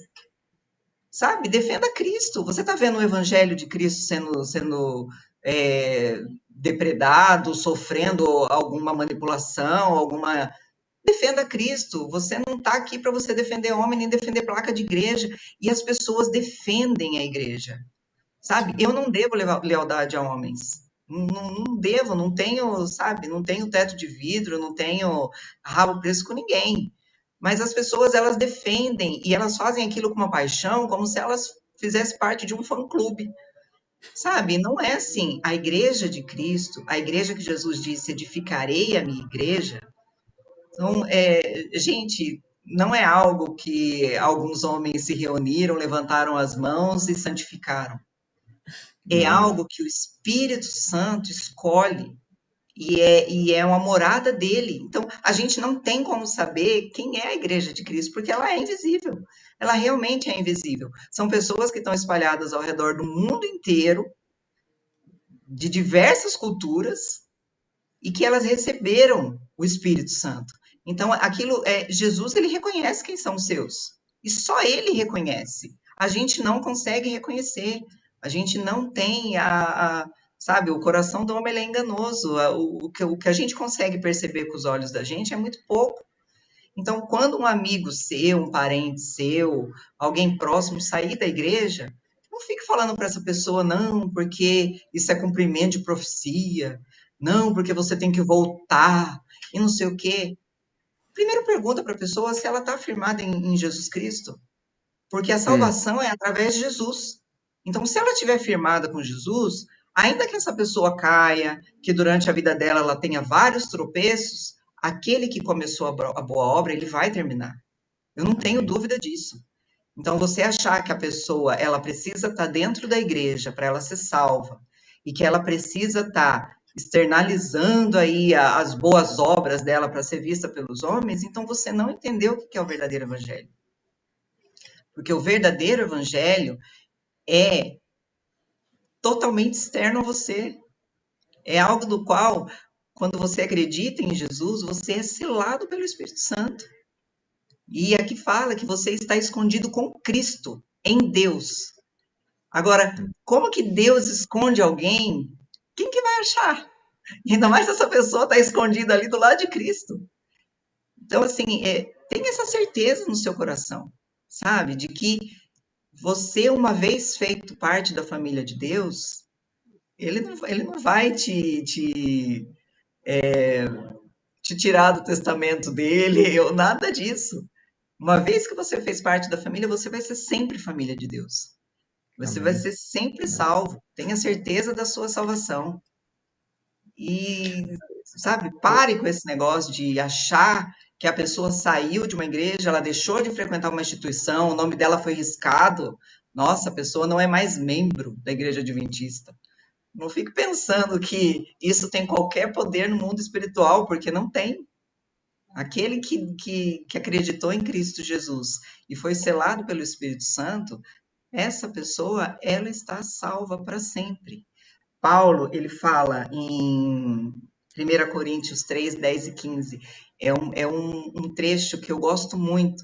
Hoje, Paulo faz completo sentido para mim quando eu leio. Quando eu era adventista, eu lia Paulo e eu falava, gente, esse homem é inteligente demais.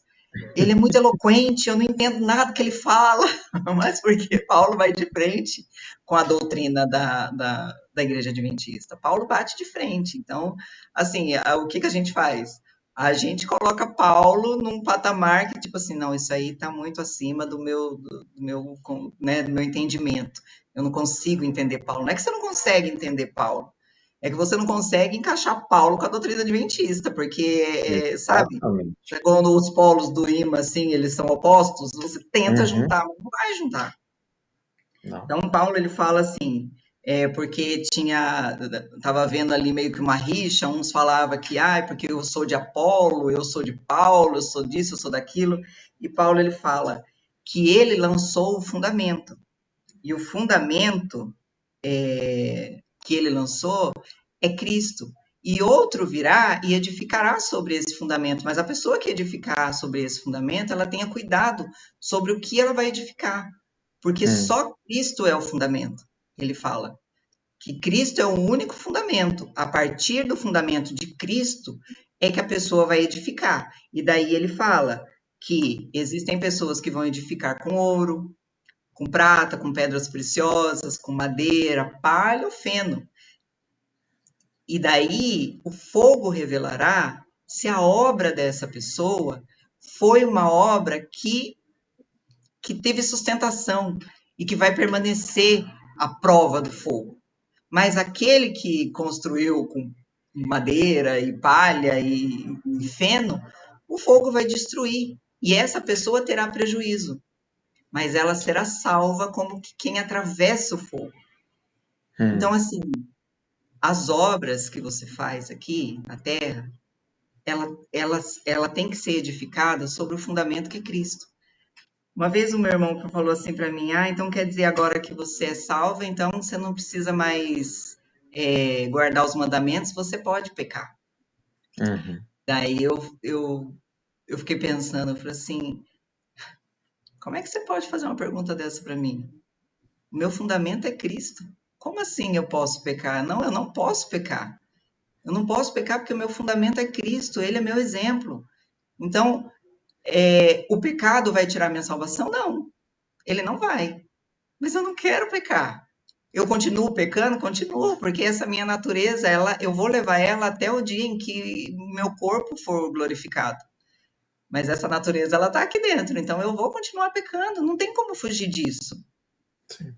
Mas eu não vou perder minha salvação por causa de um pecado. Então, eu fiquei pensando, falei assim, como é que você pode perguntar isso? O meu fundamento é Cristo. Agora, se as minhas obras, se eu, com a minha vida, eu edificar sobre esse fundamento com palha, eu vou ter prejuízo. Isso quer dizer, gente, que o meu galardão será pequeno ou não será nada. Mas a minha salvação não tira. Na igreja adventista, o galardão eu não sei o que, que é, porque você alcança e perde a sua salvação no mesmo dia, às vezes, durante o dia. Então, você nunca tem certeza, porque, né, você brigou no trânsito e xingou e falou um palavrão e não sei o que e tal, e perdeu a salvação. Aí você vai lá e pede perdão para Deus, aí você teve a salvação de volta.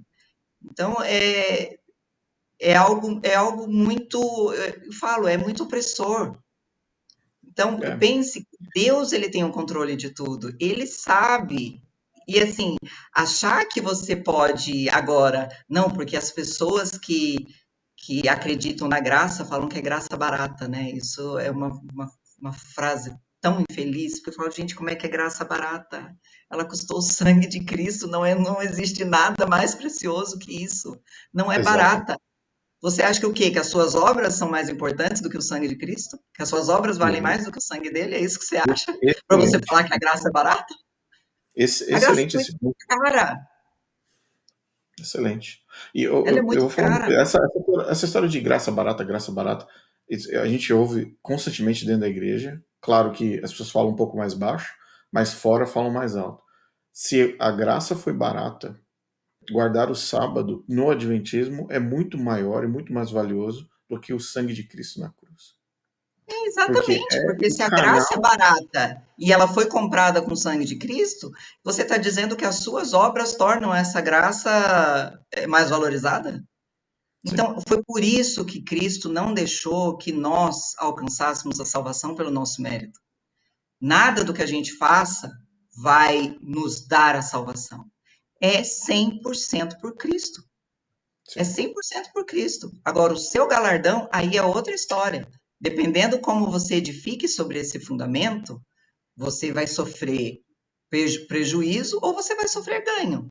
Aquele que edificar com ouro, com pedras preciosas, essa pessoa terá um galardão enorme lá no céu. O apóstolo Paulo, eu tenho certeza que o galardão dele lá vai ser gigantesco. O meu, eu já não garanto nada. O A meu gente vai está ser na tentativa, a gente está tentando, né? o meu A vai gente ser está tentando pequeno, evoluir. mas tudo bem. Eu entendo, eu entendo o meu micro universo e eu tento ser fiel aonde Deus me colocou. Então, o que eu tenho assim para falar é que você é adventista, pense quem você é, onde você está e para onde você quer ir. Porque durante muito tempo eu me achava o remanescente de Jesus, né? Mas e eu achava que estava na igreja verdadeira, mas eu não sabia para onde eu ia. Eu não sabia. Ah, Isso era uma incógnita na minha cabeça. Eu desejava a salvação, mas de acordo com e, a vida que eu vivia, era algo que eu não poderia ter como certo. Hoje e eu tem um ponto sei quem eu importante sou, também. eu sei quem eu sou, eu faço parte da Igreja de Cristo. E eu sei onde eu estou em Cristo. E eu estou Amém. escondido em Deus. E o Amém. penhor da minha salvação, quem Jesus deixou como garantia da minha salvação foi o Espírito Santo. Então, não tem como Satanás me resgatar da onde eu estou. Porque não tem como ele oferecer nada mais valioso que o Espírito Santo. É Essa foi a verdade. garantia que Deus me deu da minha salvação. O Espírito Santo é o penhor da minha salvação, é a garantia que ele deixou.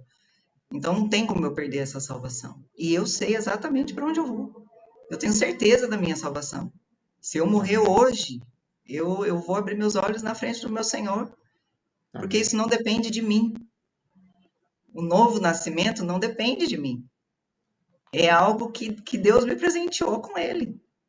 Então, assim, a gente entende o nascimento da carne como o bebê, ele não faz força para sair. O nascimento dele, ele não, o papel dele ali, né? Ele é involuntário, ele nasce. Mas quando a gente fala do nascimento espiritual, a gente acha que esse nascimento espiritual ele acontece várias vezes durante sua vida, né? Como se você pudesse nascer e desnascer durante várias vezes, e como se fosse algo que você cavou aquele caminho, você percorreu aquilo ali, você fez por merecer. E não é. Uhum. É um presente que Deus te deu. Você só aceita. Você só vai. Você aceita, você crê e você vai. Então, esse é o nascimento espiritual. Você crê em Jesus. E Jesus, quando as pessoas falam, né, não, mas você precisa guardar os mandamentos e você tem que fazer isso, você tem que fazer aquilo. Gente, Jesus, ele elevou o nível a um ponto tão alto que é a intenção do seu coração que vale.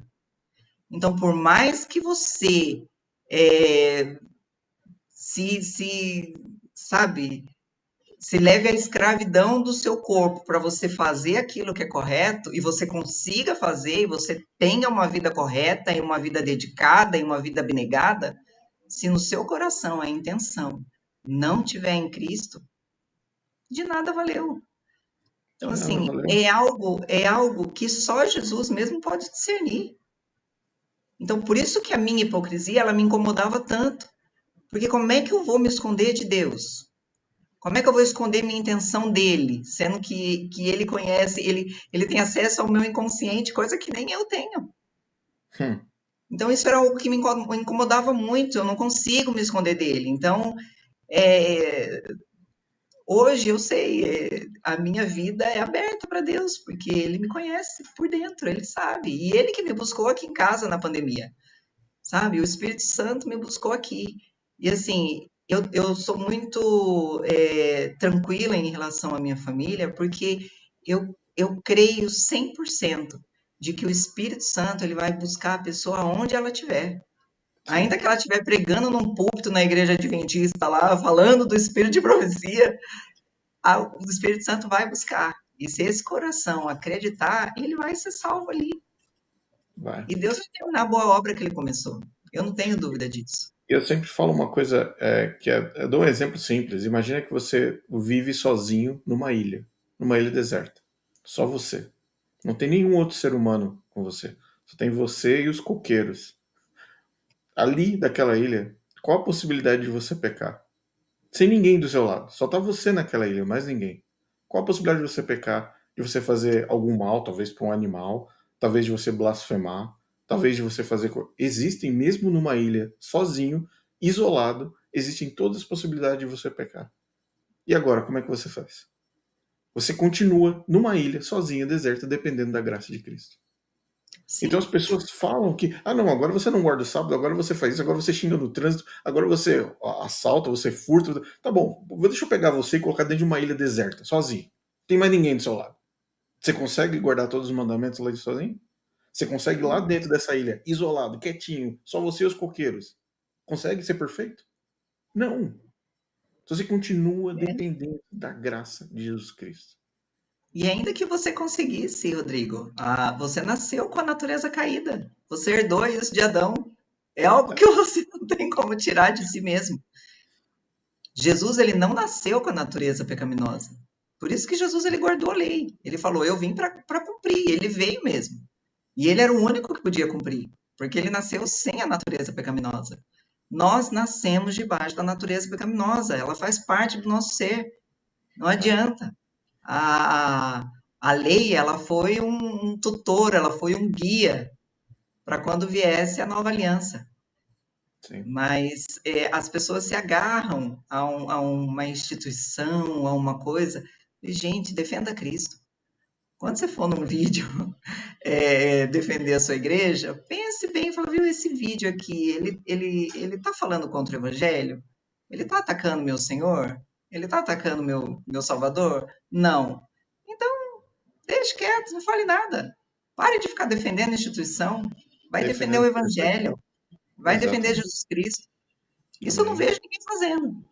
Que Amém. é assim, a impressão que dá é que Jesus, ele é só mais um, ele é só mais um membro na equação. Ele não é o diferencial, sabe? E Ele Jesus, não ele tem é o diferencial. exclusividade, ele não tem exclusividade no Adventismo. Jesus Cristo não tem exclusividade no Adventismo. Essa é uma das coisas que eu sempre falo. Se Jesus Cristo tivesse exclusividade, nada mais seria importante, nenhuma outra autoridade se levantaria. Somente a autoridade de Cristo. Ah, mas Uhum, Ellen White é uma autoridade. Você tem que se batizar e aceitar a autoridade de Ellen White. Então, eu falo para as pessoas, outro exemplo que eu dou é a questão do trânsito. Imagina você dirigindo um carro, 1 hora da manhã, num cruzamento completamente vazio, não tem ninguém, só tá você dirigindo o carro a 1 hora da manhã. O farol fecha. Tá vermelho para você no farol, no cruzamento. Não tem uma viva alma, não tem um carro, não tem nada. Mas você decide parar e ficar no farol vermelho. O que forçou você parar? Ah, não, é porque tem a lei de trânsito que me força a parar. Ué, mas não tem ninguém te olhando. Você para por causa da lei ou você para porque você é consciente o suficiente para saber se eu cruzar pode ser que aconteça um problema? A sua consciência é com relação à lei ou com relação à influência que você tem do contexto todo? Adventistas do sétimo dia não acreditam que pessoas que não estão no Adventismo possam viver uma vida de acordo com a vontade de Cristo, sem a dependência da organização, apenas uhum, sob a influência do Espírito Santo. Eles não conseguem entender que pessoas fora da igreja adventista vivem sob a influência do Espírito Santo uma vida dedicada a Deus, consagrada ao Evangelho de Jesus Cristo. Então, se eu saio da minha identidade adventista, se eu deixo de estar dentro lá do prédio, de estar participando da comunidade adventista, eu estou literalmente desprotegido. Eu uhum. perco a proteção. Quando, na verdade, o Espírito Santo, como você disse, é literalmente aquele que nos guia e que nos alerta sobre o quê? A verdade, sobre o juízo, sobre o evangelho e nos guia. Agora, não, dentro da igreja adventista, como acontece? O espírito de profecia ou o espírito da profecia, como Ellen White, é a referência primária. Não é a influência do Espírito Santo. Muitas vezes a gente cantava lá uma música do Espírito Santo na igreja, na doxologia, invocando o Espírito Santo num culto adventista. Mas como é que você troca o Espírito Santo, o selo de Deus, pelo selo do sábado, e você quer que o Espírito Santo influencie a sua vida? Sendo que Uhum. literalmente você falou: não, não, não, o selo de Deus não é o Espírito Santo. O selo de Deus é o sábado. É. Aí você precisa fazer o quê? Volta na igreja no sábado, pôr do sol, sábado, pôr do sol, sábado, pôr do sol, e você vive num ciclo sem fim, onde você está olhando para o lugar errado. A influência que deve estar sobre a sua vida é o Espírito Santo, o selo de Deus. Ah, não, o selo de Deus é o sábado, é o sábado, é o sábado. Como é que você quer viver em paz É. fora? Ou ver, né, pessoas fora do Adventismo vivendo em paz, vivendo o evangelho legítimo de Cristo, né? É por isso que meu É, irmão perguntou para mim, não perguntou não, ele falou, né? Ele falou, um dia você vai voltar. Eu falei, gente, você quer que eu volte para onde? Eu já eu estou estou no no braço melhor de Deus. lugar que eu poderia estar. Eu estou em Cristo, para onde você quer que eu volte? Entendeu? Mas é exatamente por isso, porque eles acham que a instituição, ela vai te blindar, ela vai te proteger contra os enganos de Satanás, ela vai te proteger contra o mundo, contra, entendeu? Então, assim, é você colocar a sua vida nas mãos de uma instituição, nas mãos de algo que foi formado por homens. Sim. Então, assim, eu estou nas mãos de Jesus, nas mãos do Espírito Santo. Eu não preciso estar sob a vigilância de ninguém, né? Ele conhece o meu interior. Davi fala, né? Da onde fugirei da tua face? E Davi não tinha um templo. Davi não tinha um templo. Ele quis construir o templo, Deus não deixou. Então, Davi, ele adorava a Deus e ele sabia que não tinha para onde se esconder, porque ele sabia que o Espírito vivia nele. O Espírito Santo Sim. vivia em Davi. Davi foi um profeta, né? Foi um homem segundo o coração de Deus. Então, assim, sabe, não pense que uma pessoa que saiu do adventismo, que essa pessoa ela tem que voltar, ou que ela está perdida e você está preocupado com a sua mãe que saiu, com a sua esposa, que não sei o quê. Sossega seu coração e pergunta para essa pessoa: você está firme em Cristo? Se ela falar que está Uhum. firme em Cristo, então pronto. É Então verdade. pronto. Ore por ela, ajude se ela tiver tendo algum comportamento que não é um comportamento de um cristão. Isso vai acontecer na vida de todo mundo. Em algum momento a gente cai, a gente tropeça, mas Você tem os seus amigos, familiares aí para te ajudar nisso. É nessa jornada, entendeu? Aí a pessoa pergunta, mas onde está Satanás em tudo isso? Né? Já que Satanás não pode fazer o crente perder a salvação. Ele não pode mesmo. Ele não tem qualquer influência ou poder sobre isso. Satanás, ele tá para fazer a vida do salvo miserável. Esse é o objetivo dele. Porque uma vez que o Espírito Santo sela, ele não tem mais nenhum controle sobre a salvação dessa pessoa. Mas ele pode tornar o testemunho dessa pessoa inválido. Sim. Ele pode tornar a vida dessa pessoa miserável aqui na Terra. Sabe? Ele pode colocar essa pessoa para dar trabalho para Deus, né? Sim. Assim, ó, esse aí é o meu filho, mas só me dá vergonha. É para isso que ele está. É para trazer sofrimento, miséria e desgraça para o mundo. Sim. E o Ele não próprio consegue Jesus fazer Cristo... você perder sua salvação. Me desculpa, Rodrigo. Não, desculpa, eu queria colocar aqui, porque tem a ver com o que você disse. Eu vou até colocar aqui na tela, rapidamente, aqui um texto rápido, de João 16, verso 33. E diz o seguinte aqui: Eu disse essas coisas para que em mim vocês tenham paz. Neste mundo vocês terão aflições, contudo tenham ânimo. Eu venci o mundo. Eu venci o mundo. Então, as aflições que acontecem, que você falou assim, olha, ele está aqui para fazer nossa vida miserável, a vida do crente miserável. Está aqui. Jesus Cristo falou isso. Nesse mundo vocês vão ter o quê? Aflições. Mas tenham ânimo, porque eu venci. Não é porque você venceu o mundo. Não é porque você vai vencer. Não é porque você está na tua conta. Você vai pagar a conta. Cristo disse, eu venci. E porque eu venci, tenham bom ânimo. Tenham ânimo para vencer também. E é isso. E o crente, ele está aqui para ele dar testemunho do Salvador dele. E para viver uma vida de acordo com o que Jesus nos ensinou. A vida de Jesus foi uma vida comum durante 30 anos. A gente não tem relato. Jesus ele viveu no anonimato durante 30 anos. E a partir daí ele começou o ministério dele. Então, assim, às vezes a gente acha que a gente precisa do extraordinário, né, para fazer a diferença. Não precisa. Você precisa ser eficiente no lugar onde Jesus te colocou, com seu único filho, com seus 2 filhos, ou só você e sua esposa, ou só você e seus pais. Foi ali que ele te colocou, seja eficiente ali, dê testemunho ali. Sim. E seja uma pessoa útil para a comunidade de alguma forma. Essa é a vida do cristão. O Tiago fala, nossas boas obras, né? As nossas boas obras precisam acontecer como reflexo, né, da nossa relação com Cristo. E vão acontecer. Uma pessoa que está conectada a Cristo vai gerar boas obras, vai gerar bons exemplos, vai influenciar vidas. Mas não tem nada a ver com salvação, tem a ver com o reflexo disso, né? Com certeza. Ana, muito obrigado pelo seu testemunho, pelas mensagens que você deixou aqui também, extremamente relevantes.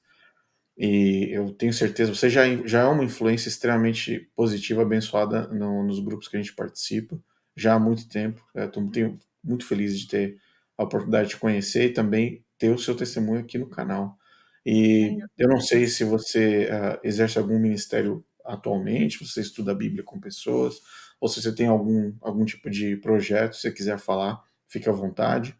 Mandar um abraço também, óbvio, né, para a Debbie Buffoni, para toda a galera do grupo do FAF, que a gente participa, e é um grupo extremamente especial, de pessoas que estão ali num momento forte com Cristo, tenho certeza disso, todos ali. Mas deixa só uma mensagem para todo mundo aqui.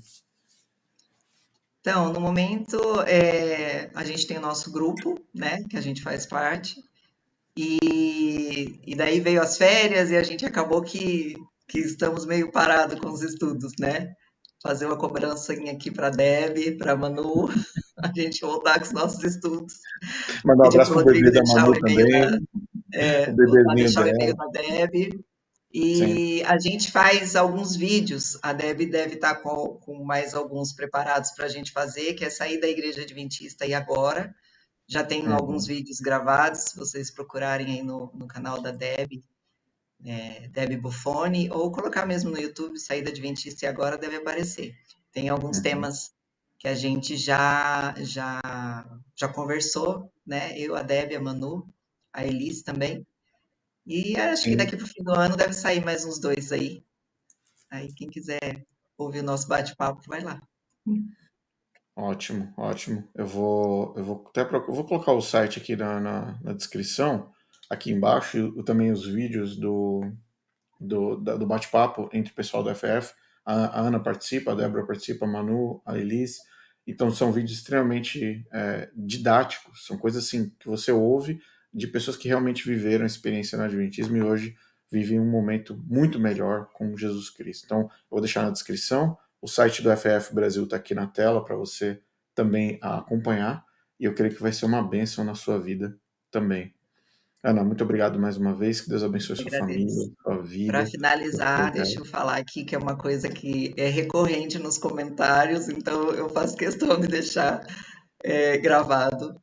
Eu não saí por causa de briga da Igreja Adventista. Nunca me indispus com ninguém da Igreja Adventista. Nunca briguei com o pastor, nunca briguei com o irmão, nunca briguei por cargo, nunca briguei por nada. Então, assim, continuo. Minhas melhores amigas são adventistas até hoje, que eu tenho como irmã. Para mim, ela é adventista. Então, assim, não tenho problema nenhum com ninguém, né? Que é uma coisa muito, brigou com alguém, não sei o quê, perdeu o cargo. Não, gente, não perdi nada, nada. Eu simplesmente parei de ir e ficou assim. Então, antes de falarem sobre o que você De tá, qualquer nunca fui coisa. adventista de verdade, né? Viu? Eu sou adventista raiz, né? Eu era uma adventista raiz, 40 anos de adventismo, né? Eu era de fazer excursão para a Casa Aplicadora Brasileira, de assistir Prisma, a turma do nosso amiguinho, viu? Eu sou do tempo lá que o pessoal fala que isso aqui era tudo mato. Pois é, eu sou desse tempo aí. Então, quem está chegando agora, pode ser que tenha um choque com as coisas que a gente fala, então, procure se inteirar mais sobre o lugar onde você frequenta e sobre a doutrina que a sua instituição tem como cerne e base. Sim, E, sim. e aí peço orientação do Espírito Santo. É isso. Amém. Amém. Muito bom, muito bom. Eu agradeço muito o seu tempo e espero que esse vídeo, esse testemunho, essa conversa tenha sido bom para você que nos assistiu até agora. Vem muito mais testemunhos pela frente. E eu também, a gente falou sobre o relatório Veltman. Eu não vou dar spoiler, mas vem um vídeo também sobre questões de plágio que eu acho que vai ser, vamos dizer assim, retumbante, se eu puder usar uma palavra do inário adventista, retumbante. Vai ser, nesse vídeo, vai ser muito bom, de um livro específico que eu creio que vai ajudar muitas pessoas também. E eu estou surpreso até agora de saber que o relatório Veltman foi o seu gatilho. Eu fiquei impressionado de fato mesmo. Para descobrir sobre a, a verdade sobre a profetisa, né? Sobre o dom de profecia, que Sim, era algo que eu acreditava muito. Então, um relatório que foi encomendado, pago e feito por adventistas, não tem como uma pessoa não contestar isso, né? Não tem como acreditar. Foi a é, própria igreja que encomendou e os resultados estão lá para quem quiser ver. é. Galera, até a próxima. Obrigado por você ter assistido até esse momento e a gente se vê no próximo episódio dos Testemunhos. Um abraço, até a próxima. Tchau.